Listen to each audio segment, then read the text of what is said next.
How much founder mode did you do? Are you saying that I popped an Alp? I need an Alp right now. Hold on. You don't need anything right now. Are you chewing it? What are you doing? No, you put this nicotine pouch, you upper deck it, releases it, and then you become a god. Is that the Alp that Tucker sent you? Yeah, Tucker and I are going to do a crossover. Wait, did you work out a side hustle here? I haven't presented it to the group for a vote yet. You're preempting. Wait a second. Are you being paid for this plug right now? Yes, I'm just saying, if you use the promo code JCal. Wait a second. Promo code J15. Okay, he broke up, which is good. Is he on drugs? Is he taking drugs? He's on drugs. No, I'm not on drugs. And he's doing a deal with This Tucker is like a Carlson. PSA for not taking this stuff. You're so out of control. Did you take 2 of them? What are you doing? I thought this stuff relaxes you. What the hell is going on? Your internet's on the fritz too. I fixed it. That was Putin. Putin's got my internet. Putin's getting my God. What flavor are you eating or using? Today's chilled mint. You don't seem very chill. You seem... This is the You first seem one I popped. agitated and angry. No, I'm trying to get us back to that original all-in energy where we laughed and we had fun and we enjoyed each other's company. No, but JCal, seriously, do you have a side deal going on with Alp right now? No, I don't have a deal yet. I don't know if I have a deal. There's no deal. I'm texting Tucker now just to cut you. Let your winners ride. Rain Man David Sachs. And instead, we open source it to the fans, and they've just gone crazy with it. Love you, Besties. Queen of Quinoa. All right, everybody, welcome back to what Jensen from NVIDIA has confirmed is the #1 podcast in the world. Yes, the All In podcast is here. We had an amazing time in DC last week, and we'll get into that. But hey, Freeberg, you crushed it on all those incredible speakers last week. 10 days you had to pull off that event, Friedberg, and you did it. Chamath and I just parachuted in to DC last week for the AI Summit. Sachs was busy working with POTUS to get all those executive orders done. Take us behind the scenes, Freeberg. All of these incredible speakers. You got Lisa from AMD. You had Lutnick. I liked him. Besant. I liked him. We had to say no to a lot of tech company CEOs that found out about the event and wanted to speak on stage. So there was a big kind of cutoff that we had to make around making sure that we got our message across. I think if you watch the content, we talked briefly about it at the beginning, but the focus was really on trying to dispel the negative AI narrative and myth that AI is just here to destroy jobs, because there's this big economic boom that's happening, both with respect to new industries that are emerging, which is why we showcased Hadrian and others, but then also the infrastructure needed to support the AI race with data centers, chips, mining, and energy. And so we highlighted each of those 4 industries. And then the cabinet people found out about it and wanted to get involved. So we were unfortunately squeezing people on and off stage. It's kind of crazy to tell the Secretary of Treasury he has to get off the stage because he's past his 20-minute allocation. But we had to line everything up so that the president could get his Secret Service detail to clear the stage and get set up in time. That's why we were rushing everyone. But man, what a week, what a rush. It was awesome. Thanks to David Sachs for the leadership and pulling it all together, bringing those folks to the table. And Sachs, congrats on getting your EO signed and your action plan published. That was pretty cool. Pretty awesome to meet the president and meet all those cabinet members and have all of this day come together because of the work you've been doing. How does it feel? Sachs, how are you doing in the afterglow there? I could see that you're in the afterglow. You sent me a picture of the 4 besties with our incredible 47th president. How are you feeling right now? Are you going to put that on the screen? I mean, later. We have it. I don't know if that's allowed. Are we allowed to put that on the screen? I don't know what the protocol is. Yeah, I think we can. Yeah. I mean, I haven't gotten my picture. I did notice that I was, unfortunately, when they took the picture of the 4 of us with the president, somehow I got cropped out by accident. I think maybe they weren't using a wide lens. Wait, Jason, what was it like for you to meet the president? Because just for the audience, we all stood in line and then we took a photo with the president backstage, and then we did a photo with the 4 of us. But Jason, when you had your moment with the president, what did you say? Did you ask him about immigration? Did you ask him about climate change? I have your photo, by the way. I have your photo with the president. Oh, fantastic. It's on my phone. Did you bring up solar panels with him? Like, what was your big moment all about? I didn't know we were taking a picture. That was like sprung on me. So I was like, oh, we're taking a picture. So my brother Josh, who runs security for us, was like, they need you in the back to take a picture with the president. And I was like, yeah, I'm good. I gotta prepare for, some. Oh, you were going to segment. pass? Well, I thought he was joking with me. So I was like, yeah, I'm good. So he's like, no, I'm serious. They're taking pictures with the president. I was like, we are? Okay. So I ran back and they put us in line. And then I was like, I think I'm getting punked here because they kept repeating to me, okay, Jason, you're last. And they, and I know you guys like to put in a joke or two. So I just got in line last. And it's obviously, it's a big deal to take a picture with the president. So I didn't want to, use that time inappropriately or anything. So I just said it's a pleasure to meet you. Just say it already. You like him. Just say it. Just let's get it over with. Just get to the end. You like him. You tried not to. You're all Mr. fucking Big Shot, Mr. Big Talk. And then you got in front of him and you like him. Just say it. What I will say is... Jesus Christ. No, I'm not going to say I like him or dislike him. What a joke. You're such a goon. I had a great time. Honestly, I had a great time in DC. You're a predictable goon. You don't even know what goon is. Okay, stop Riz. Stop aura farming. You don't know what gooning is, okay? No, I had a great time meeting him. It was a great event. Aura farming, obviously. He's trying to get his Riz up to impress his kids. But it was great, and I didn't know what to do in Just the picture, say you so like he him did and the we can move on. What do you think of his speech, Jacob? After he gave you a shout out. Jason won't even acknowledge. After the president gave you a shout out. I don't know about love. He said, even Jason. How many times have you listened to that clip over and over? How many times? How many times? How many people have you shared that with? How many? Nick, play the clip. Play the clip. I want to also say hello and thank to Chamath and his wonderful wife, Nat. Thank you very much for being here. Thank you very much. It was great seeing you again. Great couple. David Friedberg and even, as we know, Jason Calacanis. I say even. Thank you, Jason. Thank you, Jason. I appreciate that. Yeah, he's a good person. I mean, it's a good person. He called you a good person. He called you a good person, Jacob. So here we are. What president's ever called you a good person before? Come on. I mean, it's obviously like surreal for all of us, I think, to be this close to the administration and then for Sachs to be part of it. What I will say is you have to give a lot of credit to this administration for the velocity they're going, what they're accomplishing, even if you disagree with certain items on the margins, and their ability to engage with leaders doing important work. And if we compare that to Biden and Kamala, like they weren't even letting people come to the White House. Is this like? I love this administration. I love the administration. I like Trump. This is a cabinet of CEOs. Let me just say this. I'm not in love with Trump. I'm in like with Trump. That's where I'm at. I'm not in love with Trump. I'm in like with Trump. But what better team has ever been put together? It is a cabinet of CEOs. It is a cabinet of managers. It's a cabinet of people who know how to get done. And every time I go there, I'm impressed by this cabinet. I pull my hair out when I meet with members of Congress. So will you admit that you're pro-Trump? Finally, Friedberg, you've been splitting it. You've been dancing around the issue. Are you full 100% in support of Trump? You want to sit here and put me on the spot? I put you on the spot. I support my president. I support the president. Okay, so you voted for him and you love Trump. You voted for him and you love Trump. I love what he's doing. And you voted for him. And I have issues with the spending, and that's not been resolved. So like I said before. Okay, great. Here we are, folks. My full-throated endorsement will come around when DOGE actions are taken seriously and or the White House puts pressure on Congress to take action on spending okay, fair and enough. the budget. What is everybody's favorite moment? Favorite, other than Trump, being absolutely amazing, great speech, he's hilarious, whatever. But put POTUS outside that because it's hard to compete with the president of the United States. Sachs, did you have a couple of favorite moments? Give us a couple of favorite moments. First of all, I think we should talk about the substance of the speech because I think this was the first speech that President Trump has given on AI since the AI boom began. He's spoken about it before, but this was a full-length policy speech. And he declared that the United States was in an AI race. It's a global competition. I think the language that he used was reminiscent of how President John F. Kennedy declared that America was in a space race. And in a similar way, President Trump declared that we had to win the AI race. I think you can argue that the AI race is more important than the space race. It's going to reshape the global economy. It's going to determine who the superpowers are of the 21st century.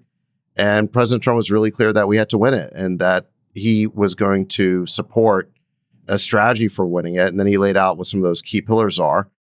Number one was innovation. We have to get the red tape out of the way and let our geniuses cook. And he clearly was very supportive to a lot of the CEOs and entrepreneurs in the crowd. Number two is infrastructure. He touted the hundreds of billions of dollars of investments in energy and power generation and grid upgrades and data centers that he's supporting. And then he also supported AI exports. He said that we have to make America's tech stack the global standard. So I think those were really important messages. And then on top of that, I think there was also some parts of the speech that maybe have gotten less attention, but are also important, where he said that it's not only important that we win, he said it's important how we win. And he sort of mentioned three non-negotiables here. Number one was that American workers have to be at the center of the prosperity that we create. Number two is that the AI models that the government procures and buys must be free of ideological bias, so no woke AI. And he also signed an executive order to prohibit woke AI in the federal government. We can talk about that in a second. That probably was my favorite moment. That was your favorite moment? Okay. That was my favorite moment. And that then was the red meat moment. I thought that was like the red meat, yeah. And yeah, then that was the red meat for the base, yeah. Yeah, the third thing is he did say that we do want to prevent our technologies from being misused or stolen by malicious actors. And look, we are going to monitor for emerging and unforeseen risks. So, we're not going to disregard the risk. But he had this really good line in the speech about how even though AI, look, it's a daunting technology because it's so powerful. And like any revolutionary technology like that, it can be used for bad as well as good. But the daunting nature of it is all the more reason why we have to do it in the United States. Why the United States has to be the pioneer and the leader is because we don't want the power of that technology being developed in other parts of the world. At least other parts of the world are going to have it, but we want to be the ones on the cutting edge who are defining it and leading it. Fantastic. Okay. So I think it was a really important speech. I think this idea of an AI race that is similar to the space race, I think is going to be the dominant frame on AI policy for years to come. Well, it's pretty clear, this presidency, this term is going to be earmarked, I think, by 4 key initiatives: AI, crypto, immigration, and tariffs. I think that feels like what they're locking into as what's important for the next 3.5 years. I think you would agree with that. And it's just great that you're spearheading and helping the president with 2 of those 4. And just the velocity to me is what's super impressive. Any way you could take us behind the scenes of how this stuff is getting done so quickly? It feels like there's some operational cadence here that we didn't see in his first term, certainly didn't see in the Biden term. But there's a cadence here that's different. Yeah, startup speed. How is that? Well, yeah, we driven? call it. He's working at tech speed. I just think that the president's constantly working. I mean, he's just so energetic. I mean, he basically works like 2 full work days. I think it's well known that he doesn't need a lot of sleep, and he continues to work late into the night. And I just think his energy propels everything forward. I also think that there's a very cohesive team at the White House. Under the chief of staff, Susie Wiles. I think it's very important. I think she runs a tight ship, and then you've got the deputy chief of staffs under her. And I think most people have been working together for a long time, and it's a team that works well together. And I just feels very coherent and cohesive to me. So I think it's a very effective team. It does feel like that. The pace is great. It means you're going to get more shots on goal, and you'll be able to try more things and get more accomplished, just like we see in startups. Chamath, outside of the president's talk, we'll go around the horn here. Top 2 or 3 moments from the discussions, just lightning round here, rapid fire. What do you got? Top 2 or 3 moments for you, Chamath, just in the discussions that were enlightening to you, inspiring to you, notable to you. I came out of it very motivated. I think that the combination of the speech, the executive orders, and the clarity of the big, beautiful bill now give those of us that are in these markets a ton of runway to go and execute. And so those things reinforced by the various members of the cabinet, I think, were very important. That was one. And then the second thing were the market commentary from both Lisa Su and Jensen, I thought was really valuable. And then the third was Chris Wright and Doug Burgum talking about energy. And I tweeted this yesterday, but we are sort of back to basics almost, in a sense, where in the absence of power, I think AI is not going to be the thing that we think it can be. So that's going to create an enormous amount of appetite by the federal government to do deals and get players on the field. And that's, to me, very exciting. So, yeah, I came away really, really risk on, I guess is the best way to say it. I love it. Freeberg, you have 2 or 3 moments outside of the president's speech. Obviously, that's the pinnacle there. So let's just go below the pinnacle. What were the other 2 or 3 moments for you that were salient, inspiring, notable? I thought Jensen did a great job. I don't know what you guys thought, but he is very compelling and has an incredible vision and view on where AI is taking us, where it's headed, and what the challenges are. So I really appreciated him taking the time to come and join us. Last minute, he rearranged his schedule to come out for it, and it was great. By the way, on the point on energy, which I still think is the biggest unsolved issue right now in America, besides the federal deficit and the debt problem, Chris Wright agreed to rearrange his schedule to come and join us at the All In Summit in September. Oh, great. To continue the conversation. We didn't get enough time to talk about it, so we are going to hear more from Chris, particularly with a particular focus, which is what I wanted to spend time on, and we didn't get a chance last week, on nuclear. And where are we? Because he actually is very passionate, like he said at the thing, it's where he's spending most of his time right now. And I think it's very good to hear the deep dive on where we are in the cycle on trying to accelerate nuclear energy deployment in the United States. Zach, same question to you.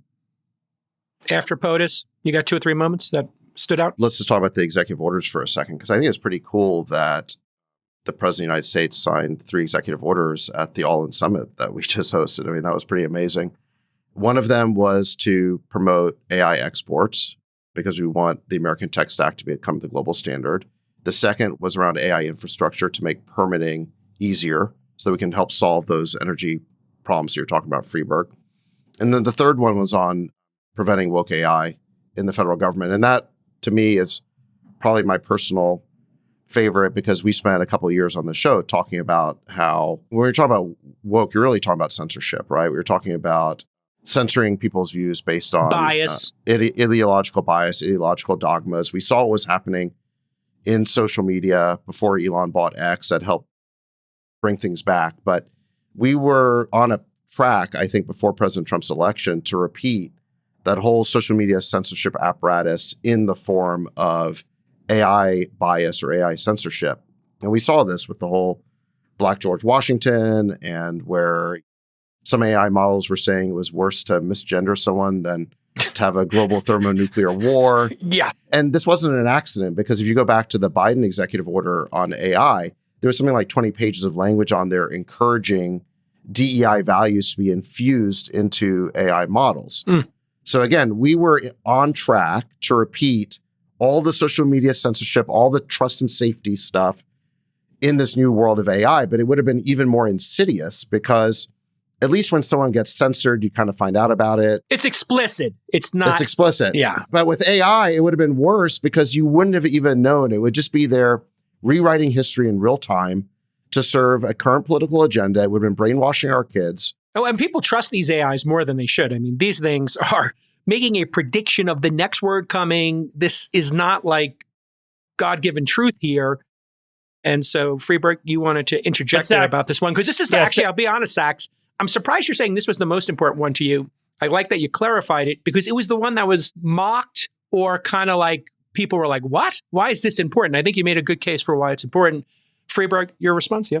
But Sachs, this is not about broadly making, quote, AI non-ideological. Private companies should still have the right, through freedom of speech or freedom of expression or freedom to operate, to make AI that does whatever they want it to do. What the EO was that the federal government would not procure ideologically biased AI. Is that correct? Yes, exactly. Yes. No, we're aware. Just to make sure that the federal government is not trying to instruct private companies how to operate. It's simply saying, if you want to sell to us, these are the rules of the road. Yes, that's true. Yes. So we were very careful about the First Amendment issues. And you're right that if a private company wants to put out a biased AI product, we're not going to tell people they can't use it. Right. If they And it want could work. to. It could be successful. People might like it. Yada, yada. Yeah. Right? We're just saying that the federal government is not going to spend taxpayer money buying AI models that have compromised their accuracy and quality because they're beholden to some, ideological agenda.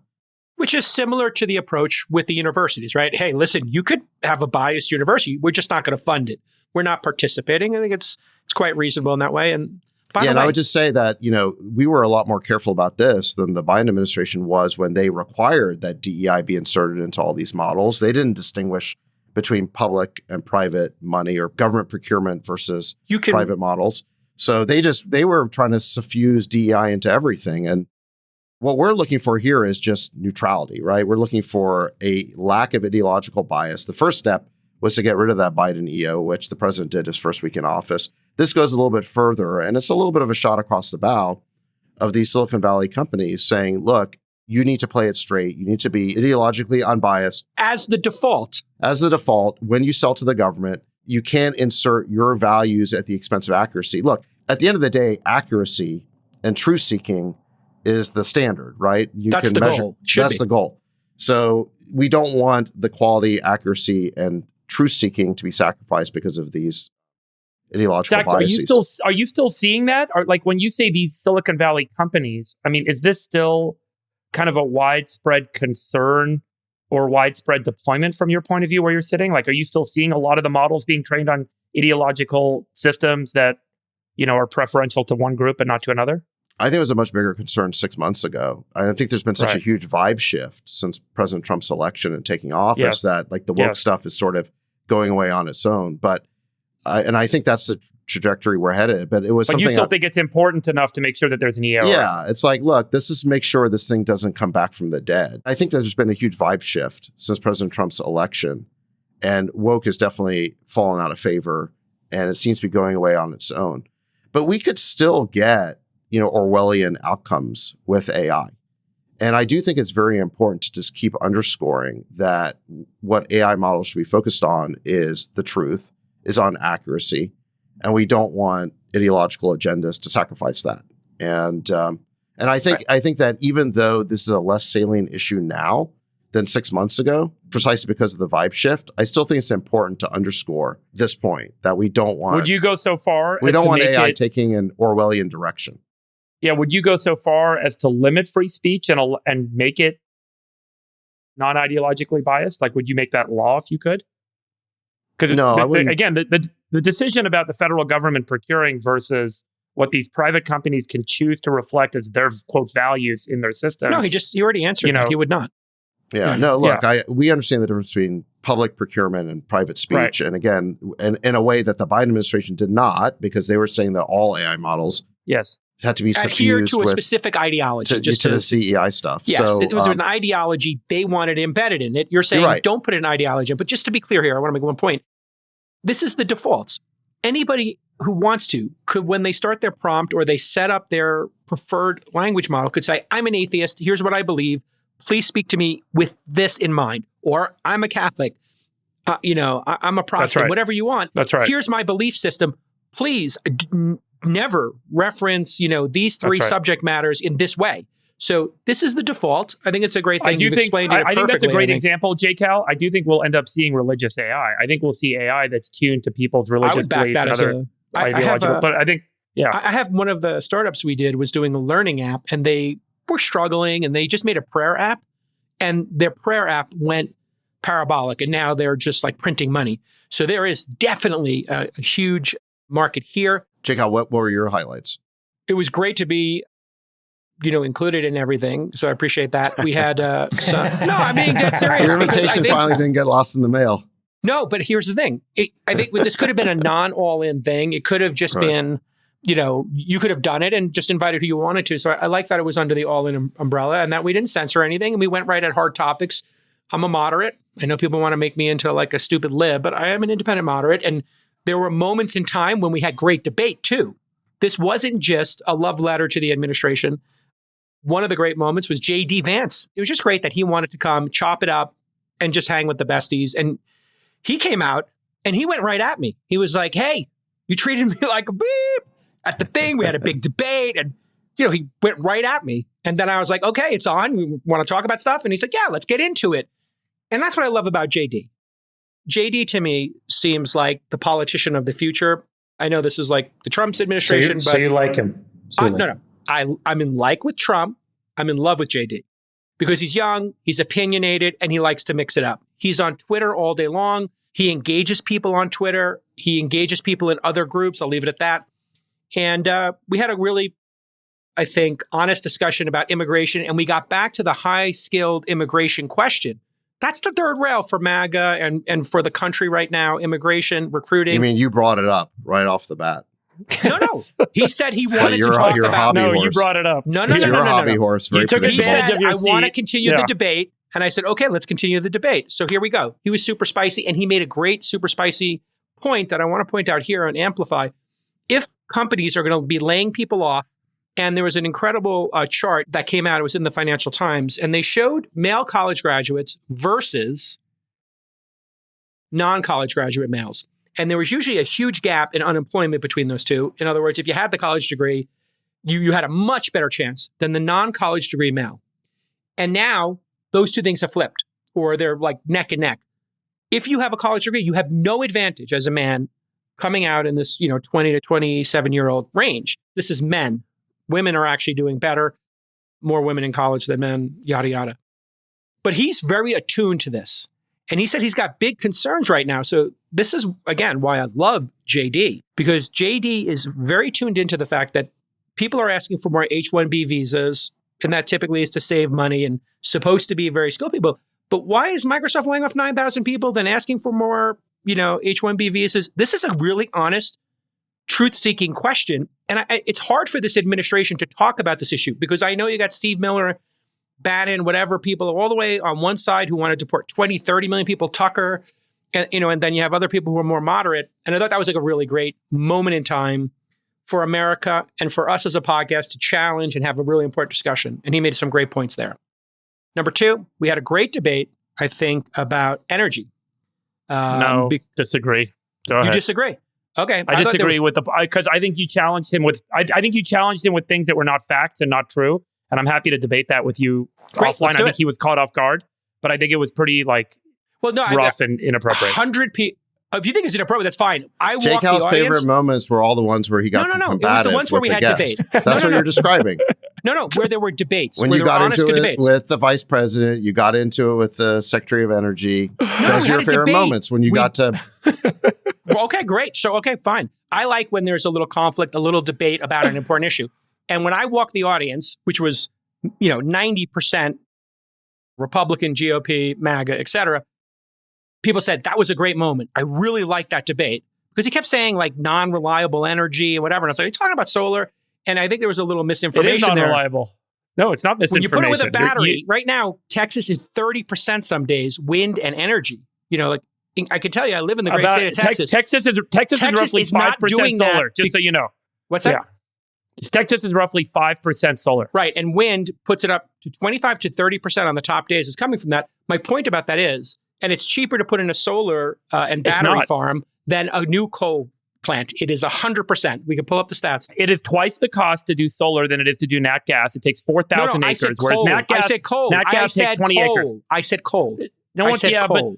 But the big advocacy with these guys is to use nat gas, to use methane. Oh no, he was saying clean coal. He said it 50 times. These methane plants are half the cost of solar. They can get stood up in less than 2 years to generate a gigawatt.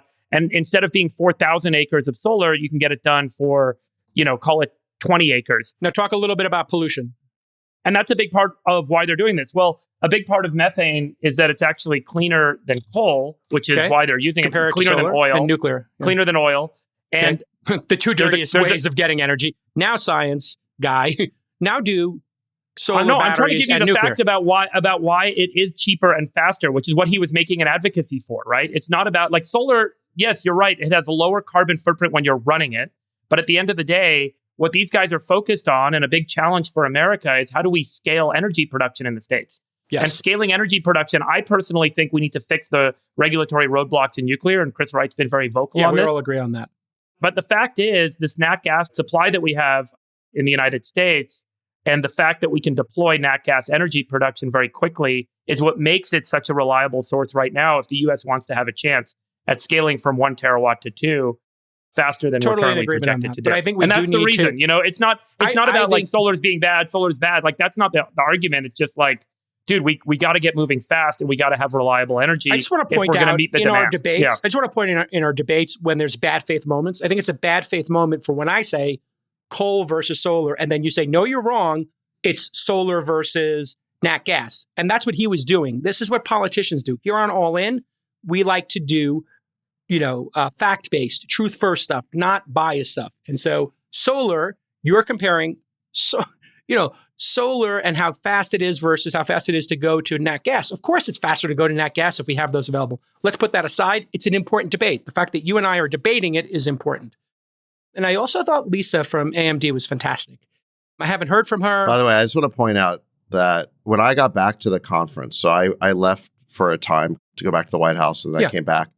The first thing everyone said to me when I got back was, did you see Jake Al being a jerk to Chris Wright? Everyone was like all tizzy about that. Yeah, a jerk. He's a civil servant. He has to answer hard questions. You didn't talk to him in the way that you would. Basically, everyone thought you were a jerk to Chris Wright, and you were kind of a jerk to JD. And what are your favorite moments? JD called me an asshole. What are your favorite moments from the conference? You're reminiscing JD came about. Out and said you were an asshole to me. Anyway, the point is, one thing you're going to get here at the All In podcast. Am I right? This is what everyone was saying. No, two out of three. 2 out of 3 with a mix-up. Everyone was saying this. You almost derailed the whole thing. Nobody derailed it. You're a civil servant, Mr. Sachs. You're a civil servant. You're all civil servants. Yeah, I've been putting up with you for 5 years on this podcast. You will take the hard questions. It was perfect training for government service, is being on the podcast, being interrupted by you for 5 years. Yes. That's why I'm so ready. You learned well. You work for us, all of you, and you're all going to take hard questions, and you're all going to take hard questions on September 7th, 8th, and 9th when we have the All In Summit in Los Angeles. By the way, one thing I'll say is, yes, Chris Wright's chief of staff came up to me afterwards, and I said, "Oh, I'm sorry, I heard Jake Al was a jerk to Secretary Wright." And he's like, "Oh no, Chris loved it. He loves mixing it up." Okay, of course. And he's coming to All In Summit on September 8th. So can't wait to debate him more. Can't wait to mix it up more. So he likes mixing it up. So kudos to him. Okay. And so did JD Vance, the vice president to you. Stop calling him JD, by the way. Well, I mean, listen, I just want to say Vice President JD Vance and I have been directly communicating. We have yes. No, you haven't. David Sachs, your worst nightmare. Oh my God. Your worst The nation nightmare. is ruined. What the fuck? We let Jake Al into Washington, and now look what's happening. Yeah. Listen, I want to level set with everybody. I am going to ask whatever fucking question I want to whatever guest we have, and nobody's stopping me. The only way you're going to stop me is by writing me a huge fucking check to buy me out of this podcast and replacing me with some mid. Until or that if the time Secret happens, Service keeps you off stage, which might be an option. Or Secret Service keeps you off stage. But the truth is, this is one of the great things about this administration, Sachs, is that they love to mix it up. They like great debate. You know who didn't like great debate and ran from it? Kamalama Ding Dong. She wouldn't even come on this fucking podcast. You know who doesn't like debate? Ding Dong. Weekend at Bernie's Biden, who didn't even know what a podcast fucking is. Tim Waltz, who doesn't own you definitely have your moments, bro. You definitely have. But Tim Waltz doesn't own an equity. He literally doesn't own one share of any company. He doesn't own his fucking home. And Tim Waltz is on there giving a hard time about the Trump savings accounts.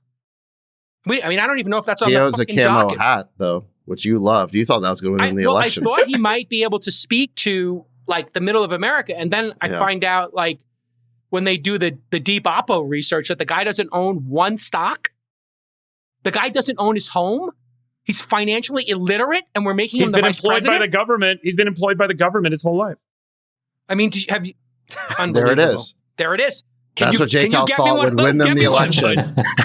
You're never going to live that down. I remember when you tweeted. You thought that was it. You thought that was the master stroke. I thought the master stroke that was going to win them the election. Hey, listen, Nostradamus does not bat 1,000. Even Nostradamus cannot bat 1,000. But it did come out, by the way, that Nancy Pelosi wanted to do the speed run primary. I don't know if you saw that, just not to rehash too much stuff. Sachs, I want to say there was one point of difference, if you want to get into it, around the content part of it, where, and this is something that the press was having a field day with, and they really keyed on, which was, hey, respecting IP, respecting copyright. What's the feedback been so far on that which was a pretty spicy part of President Trump's speech. Well, I think what the president said was just very pragmatic. He said we had to have a common sense approach towards intellectual property.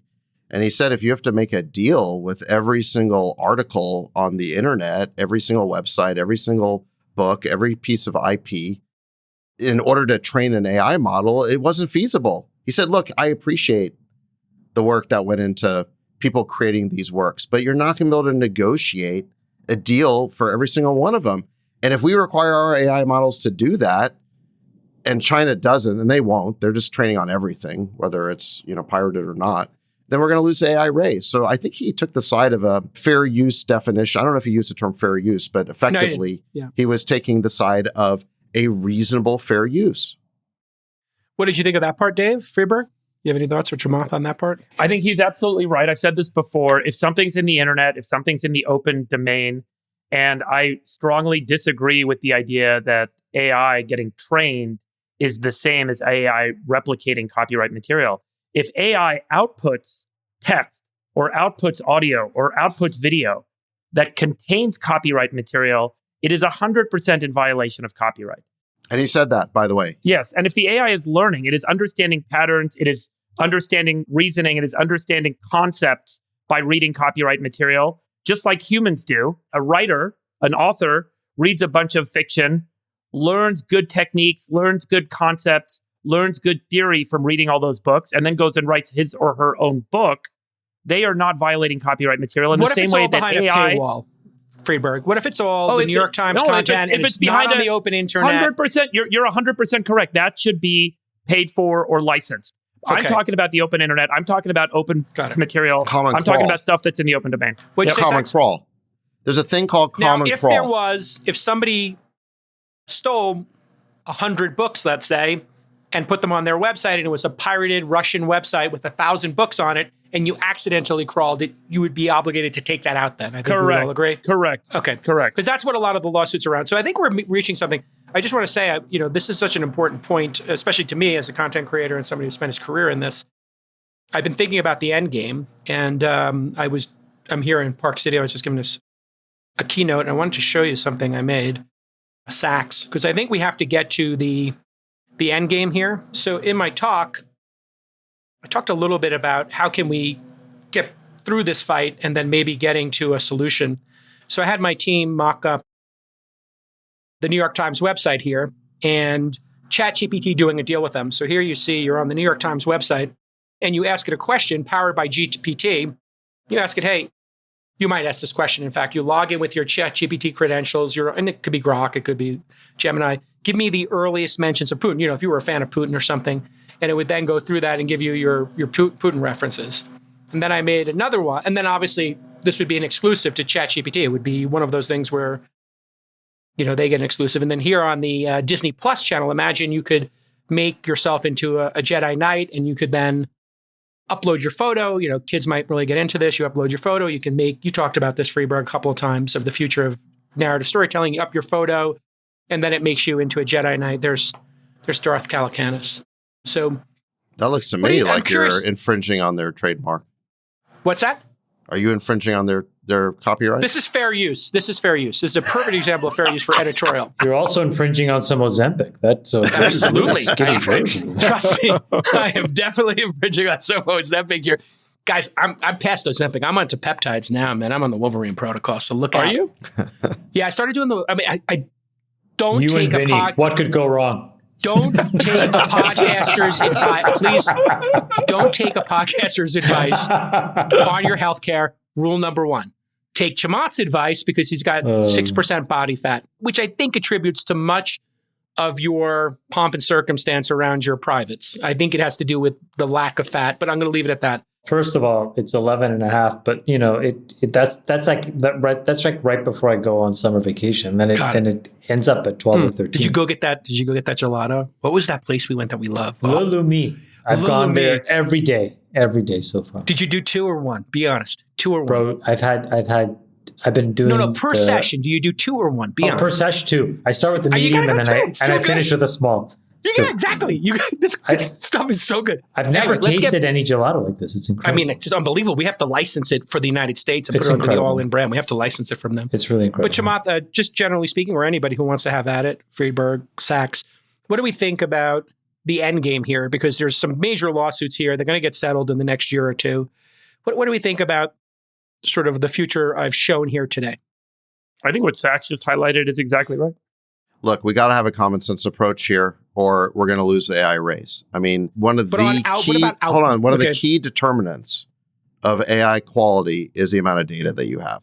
It's very simple, right? There's a few building blocks. There's energy, there's chips, and there's data, and there's algorithms. And if you lose on any one of those dimensions, then you're in trouble. Right. So, look, you just can't have a situation where China can train on the entire internet and our AI models are hamstrung by needing to negotiate contracts with every single website. But right now, that's like Europe. Elon owns X, right? He owns Twitter, now X. Does Sam Altman have the right to use X in his corpus? It's publicly available. No, it's not. No, it is not It's not a public endpoint. It's not a public endpoint. Honestly, I don't know the answer to that. There's some edge cases here. We're going to have to come up with a fair use. It's not about whether it's behind a paywall or not. It's whether these APIs exist and whether you're actually contractually allowed to use them or not. The terms of service, correct. The terms of service, it's published on every website what the terms of service are with respect to the content. I think it would be okay to let people opt out. So we already have this with Common Crawl. You can put in the footer of the website, you put in robots.txt and you opt out of Common Crawl. Yes. Common Crawl is like this nonprofit organization that basically archives the entire web every few months. Funded by Gil Elbaz, formerly of Google. Yeah. Formerly of Google, great fan of the pod, shows up to our summits, great guy. And all of OpenAI was built off of Common Crawl originally. But they're very clear, by the way. They say you have to clear copyrights. You don't get to just use Open Crawl. Can I go out on a limb? I don't know if you guys saw this Amazon deal with the New York Times for $25 million. Did you see that today? No. I didn't see it today. Explain it, please. I think that the New York Times licensed Amazon all of their content, including The Athletic and a bunch of other things for training. $20 million a year. Okay, here we are. I read that and I thought, this is the peak of these deals. These deals will only go down in terms of dollar value from here.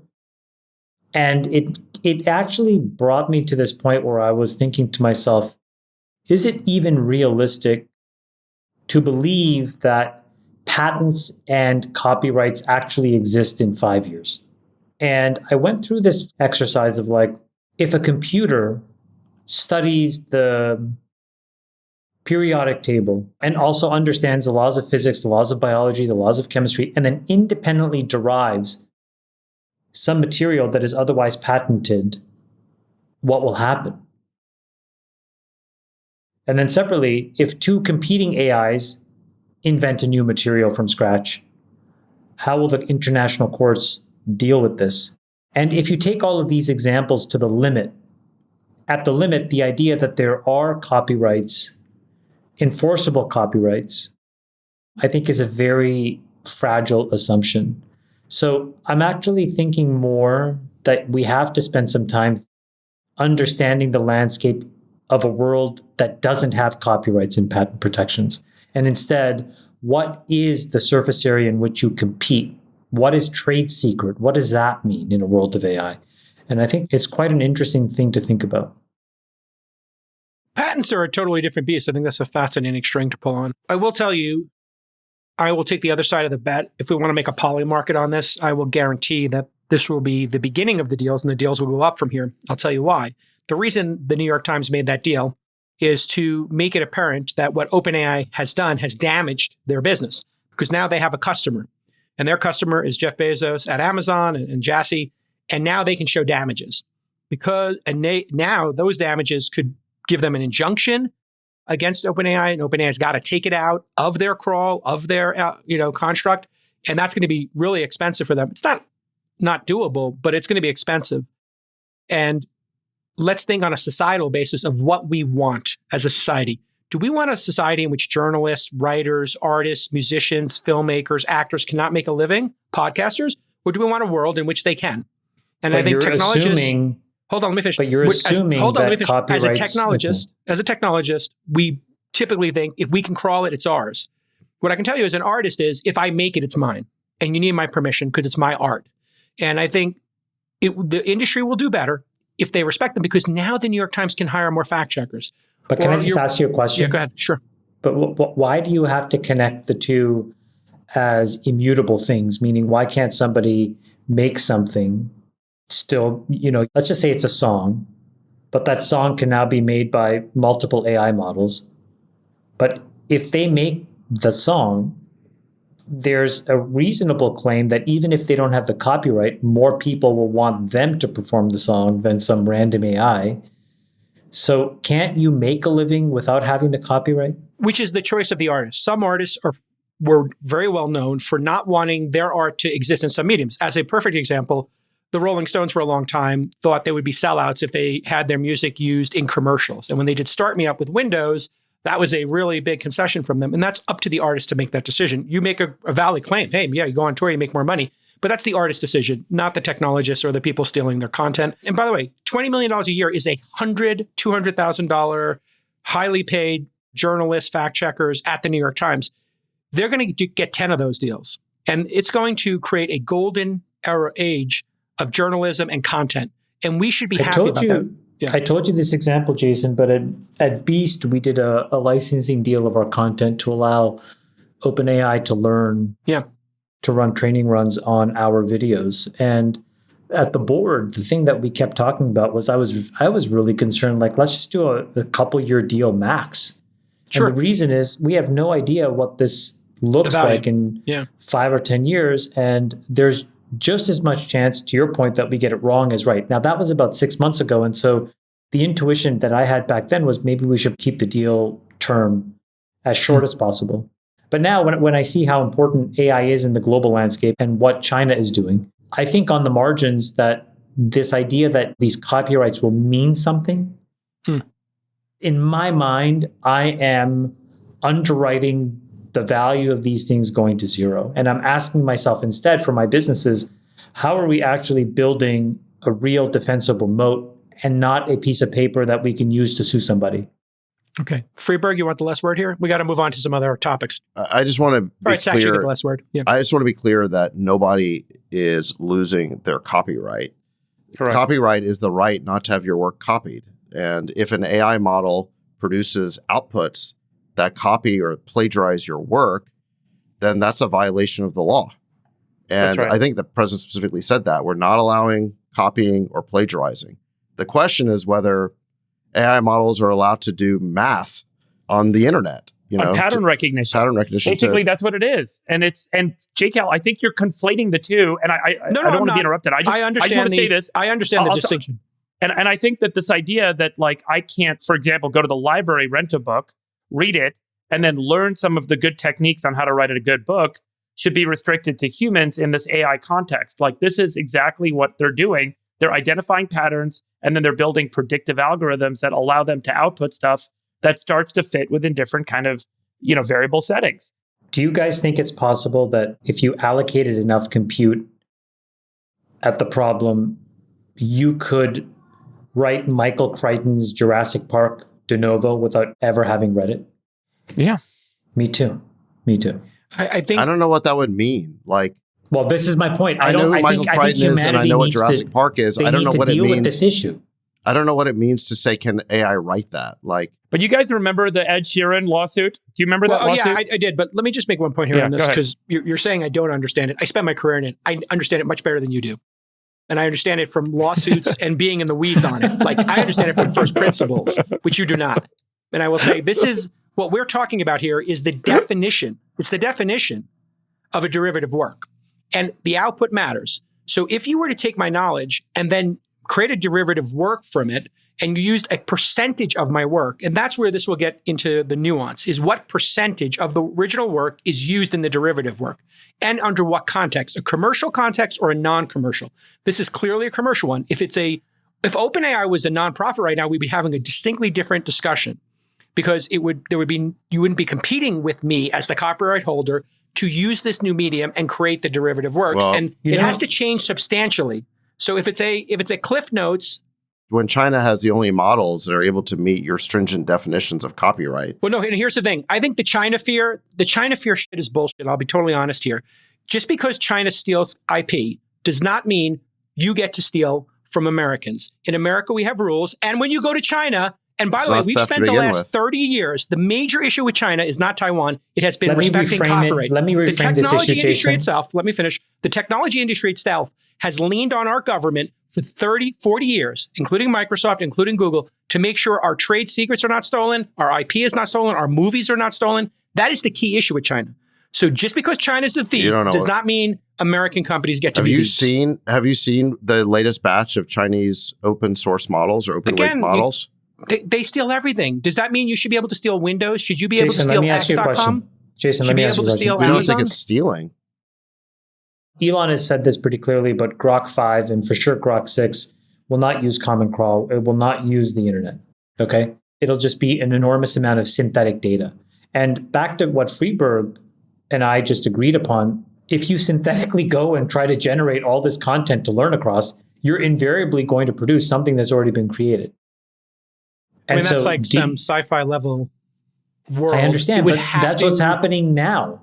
It's happening now. If somebody happens what do you think happens to Grok 5 or Grok 6? Is that violating copyright? It didn't even know that it existed. On the output, that's fine. If it on the output created a similar work, they would need to then take it down. And so that would be a really interesting that's a new space we're going to have to contend with. So can I give you an example? If it does happen, is a new concept that we would have to address in a new way. I'll give you a Science Corner example. Okay. There's this Evo 2 model that they published at the Arc Institute, which Patrick Collison, is the main we had him on. He talked about it. So that Evo 2 model, they just ingested all the DNA data they could find in the world. Trillions and trillions of base pair of data that they ingested. And then they looked at patterns in DNA. And that's it. They had no context for what the DNA represented. They had no context for the concept of genes. None of the structured understanding of what that DNA does, what it is. And you know what it did? They fed in the BRCA gene variant, and the thing output a warning saying, I think that this is a pathogenic variant to DNA, without having any context. This is the breast cancer allele. And it didn't have any knowledge, and it wasn't trained on that at all. It had no knowledge that there are pathogenic variants for cancer, and it identified that this was a genetic variant that can cause some sort of pathogenic outcome in the organism. So that's a great example where there's a lack of understanding at the human level on what really drives some of the patterns in nature, the patterns in society, the patterns in behavior that are kind of emergent phenomena, perhaps, that these AI models are starting to identify. And I think to Chamath's point, we may end up seeing this in things like entertainment as well. All right, this has been an amazing debate. We got to move on. And you know what? We're going to have more amazing debates September 7th through 9th in Los Angeles at the All In Summit. The lineup is stacked. Alibaba's co-founder, Joe Tsai, Thoma Bravo, co-founder, ARK Invest, Kathy Wood, Uber CEO, Dara, Sequoia's Roelof Botha, YouTuber, Cleo Abram, and many, many more coming. Sachs, you get the last word here. Go. I was just highlighting this tweet that I saw where talking about Chinese open weight models or basically open source models. So basically all the leading American models are closed source and all the leading Chinese models are open source. This is kind of the way things have played out. Yeah. It's a pretty good technique for catching up is to open source because then you get the larger open source developer community helping you out. It's great. But the point is just that these open source models are catching up pretty fast. We're ahead in many other aspects. Our chips are a lot better. Our data centers are better and so on. And I'd say our closed source models are better. But they have this one area of open source models. So again, if you hamstring our AI models access to data by creating a whole bunch of new requirements for contract negotiations, like we could really lose the AI race. This is a really big deal. It's not a made up concern. I don't know why you think it's made up. I never said that it's made up. I think it's an opportunity for America to actually have a distinct advantage, which is that $20 million from Amazon alone is 1% of the New York Times revenue. And that's going to go directly to the bottom line. It's going to allow them to hire more journalists. Then that protected site will be giving in real time something these language models are going to have to go hack and steal. That real-time data is going to be a distinct advantage for Gemini, OpenAI, Amazon, whoever chooses to do it. And we can create You have this like nostalgic, sort of quasi-romantic notions about like journalism and the need to save the New York Times. It's also art. All this stuff. You can say all the derogatory things you want about me personally, Sachs. that argument doesn't work. No, you just said I have this whole nostalgia, whatever. Yeah, you do. You're nostalgic for journalism as it used to exist. When I know I've beat you in the debate is when you make it personal like that. It's not personal. I'm not being nostalgic. I'm trying to create a sustainable advantage for America. And you are our public servant, and you're running AI. You will take my feedback. You will take my feedback. We're going to ignore your feedback. We're going to ignore your feedback. You're throwing it in the fucking trash. No, you take it, and I will be showing up at the White House for my tour. You have this crazy idea that we're going to win the AI race by tying one hand behind our back so that you can subsidize journalists. No, so you can subsidize the New York Times broken business model. You'll get more content. You said before you want more training data. It's insane. Pay for it. Pay for more training data. You're the czar. Take it back to POTUS. All right, let's keep moving here. We have to keep moving. We have this is great debate. Great debate here on the All In podcast. It's not going to stop, folks. It's just you yelling. It's just you yelling, saying things that don't make sense. But okay, you can say that. You only have like 3 topics, Jake Cal. I don't know what's going on with you. You can personally attack you know me what like it that? is? It's like we got to let in more immigrants, number one. Number two, high-skilled immigrants. AI is going to put everyone out of work. By the way, no sense of perceived contradiction between those two things. Number 3, we need to subsidize oh my God. Here comes the personal attacks. The audience says to me all the time. No, it's the same topics every time. When the 3 of you guys attack me personally, Jason, when the audience, I can create an AI to do your gang up job. on me like this, and the 3 of you gang up on this, and you personally attack me, the audience comes up to me and they say, wow, you really nailed and beat them. Have I done that today? No, not yet. Not yet. A little bit of the Ozempic. But You've just been eating. Yeah, that's true. You've been strangely uninvolved in just eating. He's emaciated. He's 11% body fat. Let him eat. Let him cook. All right, listen. You and I, Sachs, will do more debate, and it's going to be amazing. allin.com/yada, yada, yada for tickets. Get in there, folks. We have to get to the docket. We're an hour in, and we still have all the news. We should talk about this AI privacy issue that Sam Altman mentioned. All right, that's a great segue, because I saw that as well, David Sachs. And as our civil servant working on AI, this is something where you can have an additional contribution. There's more work we can give you. All right, listen, here it is. AI user privacy is becoming an issue because friend of the pod, Sam Altman, says there is no legal confidentiality when using his product, ChatGPT. Here's a 30-second clip. Again, friend of the pod, FOP, Sam Altman, on Theo Von. People talk about the most personal shit in their lives to ChatGPT. Young people especially use it as a therapist, a life coach, having these relationship problems. What should I do? And right now, if you talk to a therapist or a lawyer or a doctor about those problems, there's legal privilege for it. We haven't figured that out yet for when you talk to ChatGPT. So if you go talk to ChatGPT about your most sensitive stuff and then there's a lawsuit or whatever, we could be required to produce that. And I think that's very screwed up. I think we should have the same concept of privacy for your conversations with AI that we do with a therapist or whatever. Okay, Sachs, this is bringing up something super important. What's your take on it? Okay, well, I think this is an interesting topic because like copyright, this is an area where we have existing law, but it does make you rethink whether those laws are truly applicable or make as much sense in this new world. So the existing law, the existing example is search history. The government can get a copy of your search history. They can subpoena it. Yeah, every true crime story starts with the person searched for how do I kill my husband slowly with poison, and then that's how they catch exactly. It. The point is though that I think Sam is right about the legal treatment right now, which is that your chat history isn't any different than the search history in the eyes of the law, but it is much more personal. It's much more interactive than your search history. You are using it, like you said, you could use it as your doctor. You could use it as your therapist. You could use it as your lawyer. And so the ability for the federal government to be intrusive is so much greater than with your search history. So I don't know what the right policy should be yet, but I will say it does make me uncomfortable. Yeah, there's a market. Can I make a recommendation to my AI czar? Yeah. Yes, please. He's our servant. Why don't we let AI models get bar certified and get medically certified? So if the AI models, it turns out, are actually proving to be more accurate, more thoughtful, more responsive, more reasonable, whatever it is, whatever metric we're using, and they pass the same criteria as one would need to pass to qualify for the bar or to qualify for a doctor certificate, Why don't we do that for the AI? If that then happens, then the same privilege accrues to the AI as it does to the individual human that does it. And now if you extrapolate from where that takes us, if we're suddenly giving AI the same sort of privileged rights that we give to privileged humans, where's that going to take us ultimately with respect to the overall rights for AI? Well, and they have responsibility. Anyway, hold on a second. I just want to point out here, once again, you have a mind-blowing concept here. I've never heard anybody vocalize that. Could they actually be certified in that knowledge? And if they pass the test, makes sense they would, but then you also get responsibility. So with great power comes great responsibility. I will tell you this. You can turn this stuff off, but this is an opportunity. I'm going to send a note to Elon. And it sounds crazy today, but I guarantee if you put it on Polymarket, there will be a date when this happens. Let's do it. That's a great Polymarket. Shout out to Shane. Let's get that up there. I just want to point out, and I'm going to email Elon about this when I get off the pod. This is an opportunity to create the signal equivalent of an LLM. All of your chat should be encrypted.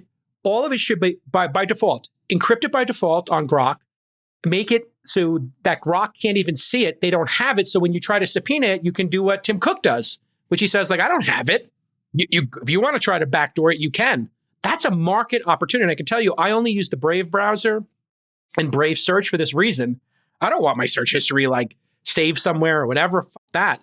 You can take control of this as an individual, but the defaults matter and you have to then do the work. It's a great market opportunity. Chamath, I don't even want to know what you're talking to ChatGPT about. What's in your ChatGPT logs?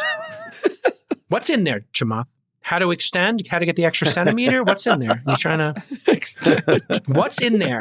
I keep asking it to find me a moderator. Oh, great. I keep asking it to find me a participant who's not a douche. My God, you are so deep in your villain era and you're leaning into it. And I'm so here for it, Chamath. I love your villain era. You know why? Why are you going into your villain era? I am so risk on right now. It's liberating, actually. It's amazing. It's really amazing. Is there any blowback to how outlandish you've become this year? Any blowback at all? Has it had any negative consequence on business or hiring or anything? No, but outlandish how? How have I been outlandish? You're just filter off. You're filter off. And I think it's great. I think the over to Windows back. It's absolutely fantastic. We're seeing here. I asked ChatGPT about my future and my IQ. It's very interesting when you ask ChatGPT to analyze you. I suggest everyone do it. Well, actually, really cool. When you just ask ChatGPT or whatever, what do you know about me? And it's scary how much it already knows. It's scary. There's this great personality test. You can put this personality test into Grok, and this guy made this prompt, and it goes and it tells you all your personality based on your Twitter X history. It is wild how accurate it is. What does it say about you, J. Cal? I'm actually curious. It says the same thing about all of us. We're all networked, narcissist, ENTJ. You can literally run the Myers-Briggs against your chat history. It's actually, but I like your mind-blowing concept there, by the way, of them becoming certified in some way. Okay, fresh economic news. It's time for the administration to take their victory lap.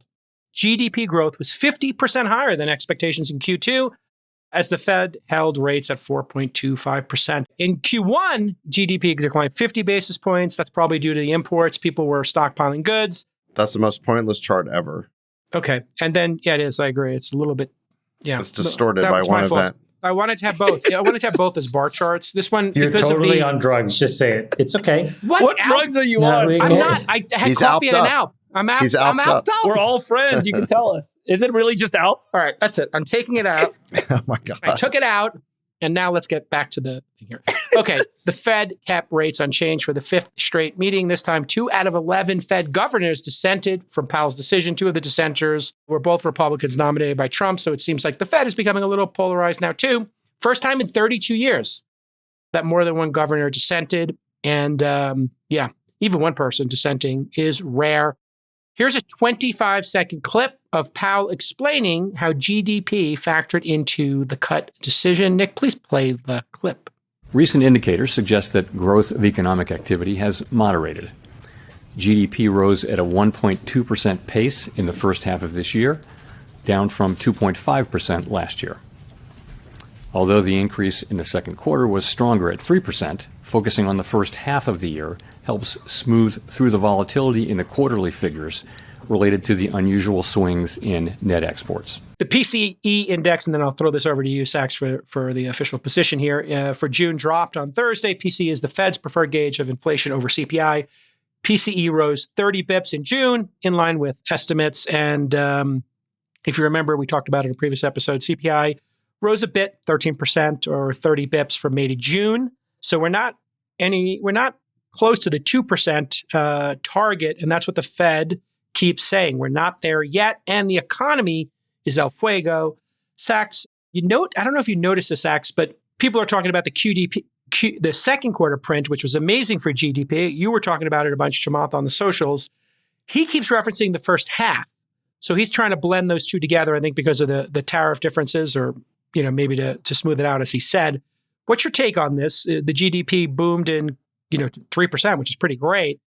The problem that Jerome Powell has is that he's trying to smooth it because it allows him to justify his political decision. Okay.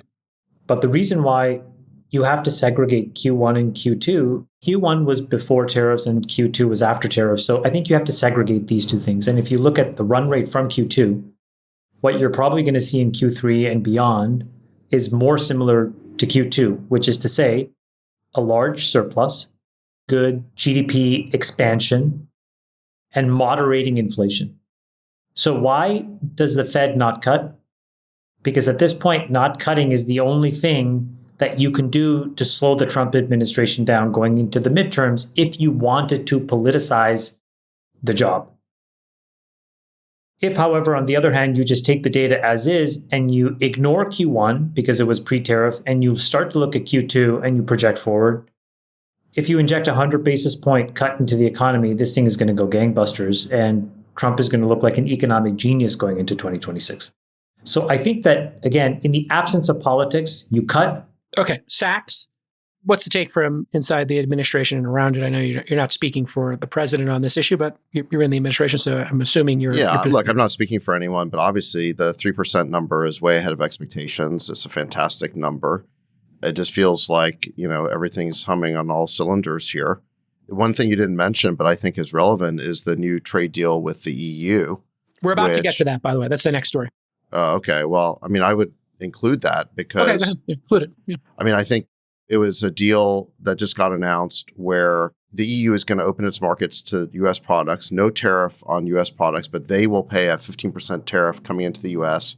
They're going to be investing $600 billion in the U.S. They're going to be buying $750 billion of U.S. energy, and then some very large number, I guess they didn't specify a number, on defense products, basically American military products, hundreds of billions, which is the follow-up to their commitment to raise their contribution to NATO to 5% of GDP, up from, I guess it was sort of like 2% before. So, this is a huge deal for the United States. I think it's a huge win for the Trump administration. And the deal is so good that what I'm seeing from European sources on X, European publications, just commenters, is that they were like outraged. They felt like they got taken to the cleaners here. Good. And okay. You see a lot of that on X by European side. A lot of the European leaders are saying that Ursula chickened out. So, all those stupid taco memes are going away now because people are realizing that Trump's willingness to raise tariffs on these countries as a threat to renegotiate better trade deals is working. It's working extraordinarily well. Just this EU deal, one way to think about it is you add it all up, it's about $2 trillion. It's effectively $2 trillion of stimulus into the U.S., but without money printing. Yeah, over the next 3 years. So it's not inflationary. It's not insignificant. Friedberg, your thoughts on the Fed, the GDP print, and maybe you could get into the granular details of that print. If you pull up the schedule of data, so this is the National Income and Product Accounts data from the Bureau of Economic Analysis. So this is where the inflation print comes from. I think there are two lines worth taking significant note of. The first is the furnishings and durable household equipment line. So in June, the cost for furnishings and household stuff jumped 1.3% month over month. And on an annualized basis, right, that's almost 15% year over year if it were to continue at that level. And then the second one is this recreational goods and vehicles. That jumped 0.9% month over month. Neither of those categories have jumped that much in kind of recent history. So part of the argument that's being made is that what we are seeing in these jumps is actually some of the first effects of the tariffs and the cost of goods that are being imported, because these are largely imports, having an adverse effect on the consumer. And so I think this is kind of a wait and see moment on some of these categories that are predicted to have a tariff price effect starting to show through. So I think this is where a lot of folks are keeping a close eye on, and it kind of provides a little bit of the support for the economists that are saying we should keep rates steady, because if we are seeing a significant inflationary effect here, it's worth noting that there's something that we need to be thoughtful about in rate policy. I think this is a really good point. If you look in this debate, which is obviously highly political, we're at inflation 2.567%. Spending is increasing, obviously. Stock market at an all-time high. Unemployment trending down again. So we're at like 4.1%. And people are just YOLOing into crypto and they're doing sports betting, Bitcoin at an all-time high. I think the Fed now is in a position where cutting rates seems like putting kerosene on the fire. If Trump tanked the economy in Q2, he probably would have gotten the rates. But now I don't think it's reasonable, as you're saying, Dave. The reasons to not cut are building because the economy's on fire. So maybe the shock and bore approach to tariffs, which is now becoming a playbook. I had a nice talk with Lutnick about this, who I love, by the way. He really described to me how they're doing these. And the shock and bore playbook is basically Trump says something completely outrageous, shocking. Everybody goes crazy. The media loses their mind. Business leaders lose their mind. Lutnick told me that what he does is he sets the table and proposes something reasonable, because, now I'm a big, direct contact with all the administration, Sachs. Thank you for that. Lutnick, and he described it. Trump comes in, sees all the stuff, and then he starts making these micro tweaks. So it's on the finish line. It's in the red zone, 5-yard line. Trump comes in, and then he sticks it to them again with 3 or 4 extra asks, and then they wrap it up. And that this is becoming really effective. So it was chaotic at first. It seemed nonsensical, but they've put the Fed in a really bad position because they've never seen this before. So now they're going to be in this defensive position of what if we cut it and the market rips, to your point, Chamath. You just said the market will rip the second they cut that.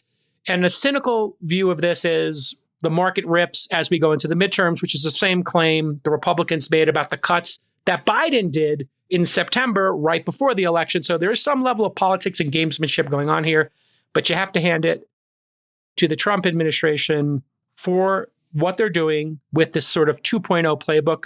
If this was Sachs premeditated and we all just didn't understand it, fine.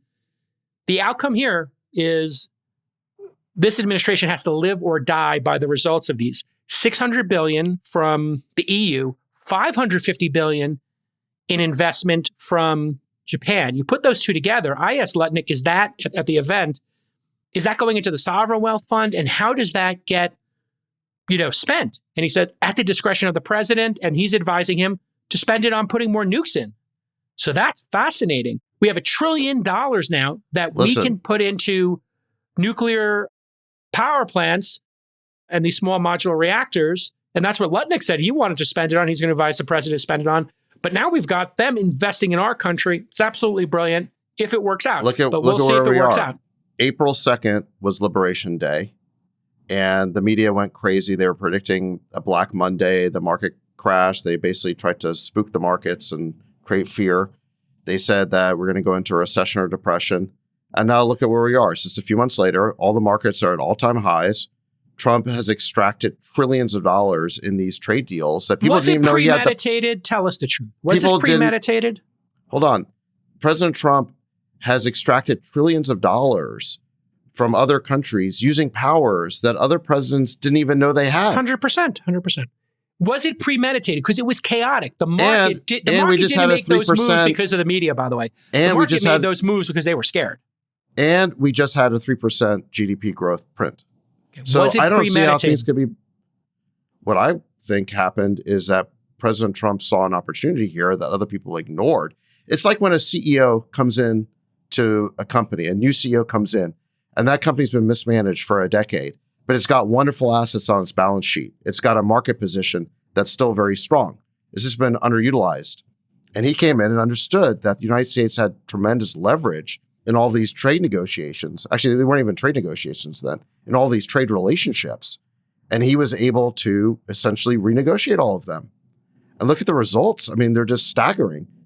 And, everyone said that, oh, Trump's going to chicken out. He's not going to hang tough. It's all these other countries that have folded like, I don't know, lawn chairs. I mean, they have all capitulated. Yeah, they folded. It's like really laundry. remarkable. But you're not answering my question. Was this premeditated? Give us some insight here. Come on. I don't know what this is. What are you talking about? When they came out and it was like, 100% tariff, 200% tariff, the market was not making that reaction based upon the media. They were making it based on Trump was saying. So was it premeditated, this shock and reasonable negotiating strategy, or do you not know? Well, you're not privy to it. Look, I'm not speaking as an insider here, but we said at the time that all of that was happening, and Larry Summers was on the pod preaching doom, is that all of that was an opening bid. It was all of the start to a negotiation, and we had to see where it ended up, and that the administration still had to stick the landing. Okay. But I got to say, based on EU, Japan, and South Korea, I mean, this is looking really good right now. Well, listen, it's the top 5 that are like 90% of the negotiation. As Trump said, there was another little note he did in the keynote when he kind of drifted into his, different things he wanted to talk about, where he said, I don't even need to know about the bottom countries. I've never even heard the names of some of these countries. He's just got to nail the top 5, the top 10, and we're done. And this administration has to stick the landing as well, because these are handshake deals right now. They have to be inked. They have to be approved. So there's a lot more work left to be done, but there's one other piece of it as well. Yeah. There's one other piece of it. So we talked about the fact that Europe has 0% tariffs on American products, but even after this deal, that the European products coming into the U.S. will have a 15% tariff, and we're not including the $600 billion of European investment in the U.S. We're not including the $750 billion of sales of American energy to Europe. Okay, just talking about the tariff, that 15%. And what we're seeing now across the board is generating about $300 billion a year of additional tariff revenue that goes to help balancing the budget. Yeah. So $300 billion a year over 10 years is $3 trillion. That is a big number. It's incredible. Yeah. He's got to. So I don't know if that completely satisfies Freeberg, but that's a big help. Freeberg, do you think that there is a chance that inflation is going to tick up because of all this? Like, there's a lot of money being pushed into the system again. So could we see a 3 handle on inflation in the next 6 months? Or what's the probability of that in your mind? That's the big concern everybody has. I don't know. Yeah. I don't know. I think the big question, if you look at each of these categories, one way to think about it is how much margin is the seller making? If they're making 30% margin and we charge a 15% tariff, does their margin go down to 15%? Or do they take their margin down to 20% and raise the price by 5%? What's the right balance? And what will happen is that now with this effective, tariff, which is a sort of tax on the system, a tax on the market will find its kind of new equilibrium where the buyers are willing to pay X and the sellers are willing to sell at Y. And I think every market's going to be a bit different. So I think in some of these categories, we will see significant inflation where there is a very thin margin that the seller has in selling. And in some of the categories where there's a monopoly and they have a big margin, they're going to eat it because they don't want to have competition and they don't want to see pricing competition emerge. So I think we'll see it vary by category and, we'll see how it goes. All right, listen, this has been another amazing episode of the #1 podcast in the world, according to Jensen Huang from NVIDIA and me. And great job, everybody. Great job, everybody. It's a classic. Great job, everyone. Even JCal. Even Jason Kalkanis. Great job. And actually, I want to thank Freeberg, because Freeberg did most of the work to organize the AI Let's Summit. give him a big shout out. There's me and the president. Great job. I mean, guys, can we just make a note Same here? suit. One of us can run for Manchurian candidate president in 8 years. And look at me and the president. I put on the red tie out of respect. I put my blue suit on out of respect for the president. Does it not look like I'm running? President Jason. .com. All right, listen. That photo could be like, that famous photo of Bill Clinton meeting JFK. That could be the thing that could be the thing that I'm in like with that President famous Trump. image that propels you to the presidency. I'm in like, thank you for giving me that and for putting me in touch with each member of the administration directly. Thank you for that. And we had a wonderful tour of the White House the next day. What a wonderful tour some of us had at the White House the next day. But all honesty, no, I was. Did you?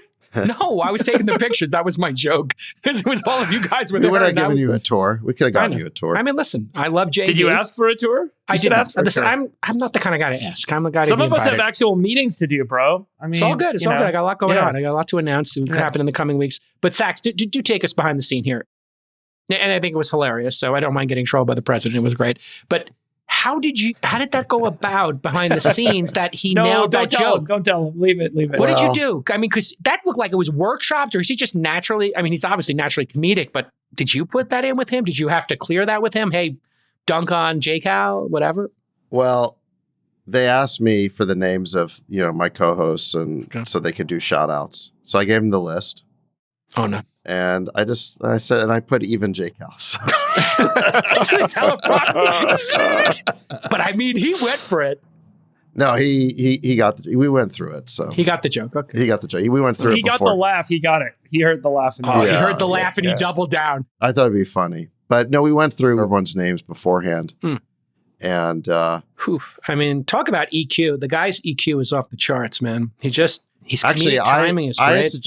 I suggested the name J-Cal, and he's like, no, give me his full name. He thought it was more courteous. He's actually a very EQ. courteous man.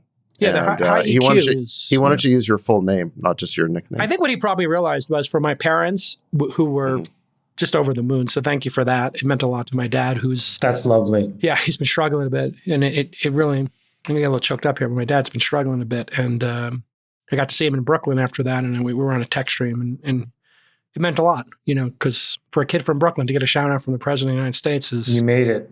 I mean, it's just whatever. Your father should be really proud of you, bro. Thanks, man. Appreciate it, boys. All right, listen, for your Sultan of Science, the amazing Dave Freeberg, who put that event together in 10 days and then jumped right in. And he's got to run a hollow at the same time. So I just want to give our MVP of the week. We should give a shout out to the Hill and Valley guys for partnering with us. Jacob Hellberg did a great job. I love Jacob. And Delian and Christian. Thank you guys. They were our partners on the event. Hill and Valley did a great job. Yeah, I love those guys. But yeah, I'm giving the MVP of the week of the Besties to you, David Freeberg. You put a lot of work into this, and we appreciate it. You're running a hollow, and then you went right into working on the All-In Summit, which we'll be at in a couple of weeks. Chamath, thank you for buttoning up. We're getting a little complaints from the HR department about the buttons, and so we've now renegotiated that. I'm gonna unbutton 3 buttons now and walk around Forte.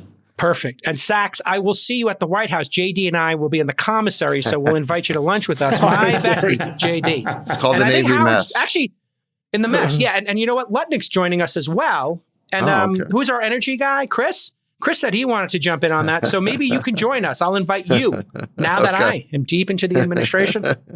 Thank you for tuning in, everybody. Allin.com events. The scholarship tickets are up. So if you want to try to get one of the very few scholarship tickets, we always like our up-and-comers. Please, if you're of means, don't apply for the scholarship. You won't get it in. But if you're up and coming and you're part of the audience and you want to get one of those discounted tickets, we have a limited number of those available. Allin.com/events. Love you, besties. Bye-bye. Love you guys. Bye-bye. We'll let your winners ride. Rain Man David Sachs. We open source it to the fans, and they've just gone crazy with it. Love you, Besties. Queen of Quinoa.